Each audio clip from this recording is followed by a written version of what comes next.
হরে কৃষ্ণ হরে রাম। আমার শতকোটি প্রণাম। তোমার ভক্তদেরও আমার শতকোটি প্রণাম। আমি তোমার ভক্তদের সঙ্গে এত অনুরোধ করে কথা বলি, কিন্তু তারা আমার ভিডিওটা দেখেও না, আর একটা লাইক শেয়ার সাবস্ক্রাইবও করে না। তাই আমার মনটা আজকে খুবই খারাপ। মনে হচ্ছে যে আমি আর ভিডিও বানাবো না। কেন বানাবো? আমার মনে যদি শান্তিই না পাই, তাহলে আমি ভিডিও বানিয়ে কি করব? শুধু শুধু কষ্ট করা। এমনি ব্রেনের রুগী, তা আবার যদি এইসব ফোন দেখি, আমার ছেলেরা রাগ করে, সবাই বকে, তাও আমি বানাই। যে আমার ভিডিও বানানো মানে আমি ভাবি যে গোপাল আমার সঙ্গে আছে। তাই তাই আজকে সন্ধ্যাবেলার কাহিনী বলছি। যে আমি আজকে মনে মনে ভেবেছি যে আজকে আমি ফোন ধরবই না, আর কোনো ভিডিওই বানাবো না। তাই বলে আমি ফোনটা রেখে দিয়েছি। কিন্তু এত টেনশান আর এত মন খারাপ, সে বলতেই পারছি না। আর মনে হচ্ছে হাউ হাউ করে শুধু কান্দি আমি। তাই এরকম এত খারাপ লাগছে যে আমি টিকতেই পারছি না ঘরে।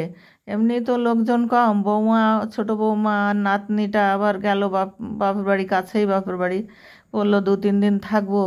আরও ওর জন্যে মন খারাপ। তারপরে আমার বড় গোসাই আবার একটু সন্ধ্যাবেলায় তার একটা অফিস আছে, সেখানে যায়, 9টা পর্যন্ত ওখানে থাকে। তাই সেই যাওয়ার পরের থেকে এখন এই ঘরে আমি ওই গোপালের ভিডিও বানাই, কৃষ্ণর গান শুনি, এইসব আমি করি, ভগবানের গান টান শুনি। কিন্তু আজকে আমার এরকম মন খারাপ হচ্ছে, আর ওই জন্যে আমি ভাবছি যে যাকগে ভিডিও বানাবোই না। আর কেউ দেখে না আমার ভিডিও, আর কেউ একটা লাইক শেয়ার সাবস্ক্রাইবও করে না, তাহলে কি হবে? কি কি করব বানিয়ে? তাই জন্যে আমার মনটা ওরকম ভেবে আর কি আমি ফোনটা রেখে দিয়েছি। কিন্তু কেমন যেন একটা হয়ে গেল আমার মনটা। মনে হচ্ছে শুধু কান্দি, শুধু কান্দি আমি, হাউ হাউ করে শুধু কাঁদতে ইচ্ছে করছে। তখন আমি দেখলাম যে না, এটা হয়তো খারাপ, আরও ঘরের ভিতরে একা একা। তার থেকে আমি ভিডিও বানাই, কেউ দেখুক আর না দেখুক, আমি নিজে বানাই বানাই ছাড়ি, এই করি। তাহলে আমার সময়টা পাস হবে, আর আমার ভগবানের সঙ্গে আমার মানে থাকবে আর কি।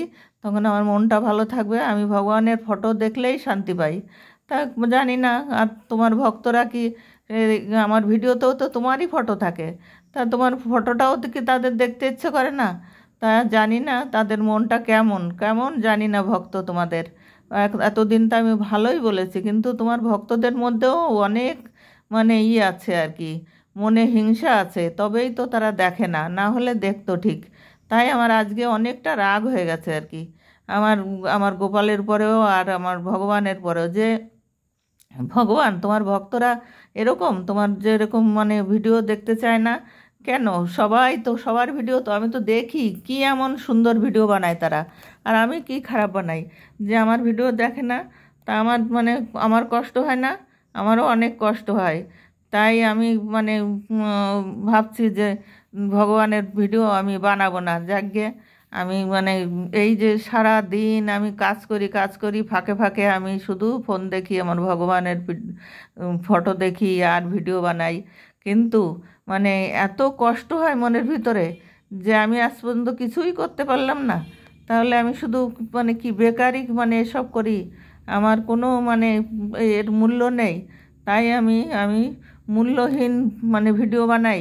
জানি না ভগবান, তুমি তাদের একটা চমৎকার দেখাতে পারো তো তুমি, যে হ্যাঁ তারা দেখবে, এত মনের ভিতরে হবে যে এই ফটোটাই তো, এই ভিডিওটাই তোমরা দেখবে। কিন্তু সেটা তুমি করো না ভগবান। তোমাকে আমি দোষ দিই না, কিন্তু আমার মনের দুঃখ বলছি আর কি, যে আমার মনে এরকমই দুঃখ হয় যে ভগবান, তোমাকে আমার ভিডিওতে কেউ দেখতে চায় না, তোমার তোমার ফটো। আর সবার আমি তো দেখি, সবার ফটোতে ভিডিও দেখি, লাইক শেয়ার সাবস্ক্রাইব করে দিই। শেয়ার করি না, শেয়ার কার কাছে করব? কিন্তু আমি লাইক কমেন্ট এগুলো তো করি না। লাইক করি, তারপরে কমেন্টও মাঝে মধ্যে করি, আর লাইকটা সাবস্ক্রাইবটা আমি করতে থাকি সব সময়। তাই আমার আমার তো অসুস্থ মানুষ আমি, তাই ভাবি যে সবাই ভিডিও বানায়, আমার সময়টা হবে আর কি, ভালো থাকবে। তা কিন্তু কেউ দেখে না। আমি আজকে আমার আমার দুটো ছেলেই দিল্লিতে। একটা ছেলে একটা কোর্স করতে গেছে, ছোটটা, আর বড়টা তো ওখানেই থাকে। ওর বাবাও ছিল ডক্টর দেখে, এই যে বাড়ি এসছে কালকে। তাই আমার মনটা এখন খুব খারাপ লাগছে। ছোট ছেলেটা তো আমার কাছেই থাকে সবসময়, বড়টা অনেক দিন ধরেই আছে, বৌমা ছেলে ওখানেই থাকে, মাঝে মধ্যে ওরা আসে আমরা যাই, এইভাবে আর কি চলে। আর ছোটটা তো মানে ও একটা কাজের জন্যে ওখানে একটা করতে গেছে আর কি, এই একটা কোর্স মতো আর কি, কোর্স করতে গেছে। সেই কোর্সটা করা হলে ওর সে বিদেশে যাওয়ার জন্যে পরীক্ষা টরীক্ষা দিয়ে সব কিছু পাস হয়ে গেছে। এখন ওই কোর্সটা করছে যে এই করতে হবে তো, সেই যাওয়ার জন্যে আরও প্রসেসিং আছে আর কি, সেই সবের জন্যে আর কি। আহ, ও বলছে যে এই ফাঁকে আমি এই কোর্সটা করে আসি, তারপরে ইসের জন্যে তো আবার জমা দিতে হবে। তার জন্যে বলছে যে আমি এই কটা দিন বসে থাকবো কি জন্যে, তা যাই। আমি বলে ঠিক আছে যাও মা, যাও বাবা তুমি করে আসো। তাই আর কি গেছে আর কি। কিন্তু আহ, এই আমার মনটা কেন জানি না, দুটো ছেলেই মানে এদিকে থাকে, নাতি নাতনি। তা মানে একটা বড় ছেলের একটা ছেলে, সে তো ওখানে পড়াশুনো করে, সে খুবই ভালো। আর আমার নাতনিটাও একটু চঞ্চল, কিন্তু সেও খুবই ভালো। তা সে আবার মামা বাড়ি গেল, এই জন্যে মানে এখন একা একা মনটা এত খারাপ লাগছে।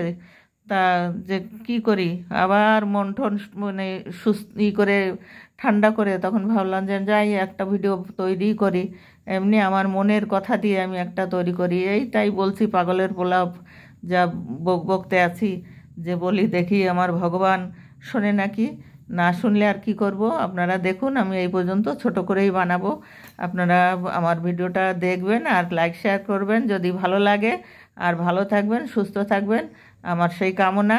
আবার কালকে আবার ভিডিও বানাবো, সেটার জন্যে আপনারা মানে বানাবো যদি মন এরকম ভালো থাকে। আর যদি ভালো না থাকে তাহলে কি করব জানি না, আমার এখনও মাথা ঠিক নেই আর কি। তাই আমার ভালো লাগে না, কি করব দেখি। যদি ভালো লাগে তাহলে বানাবো, না হলে এই পর্যন্তই।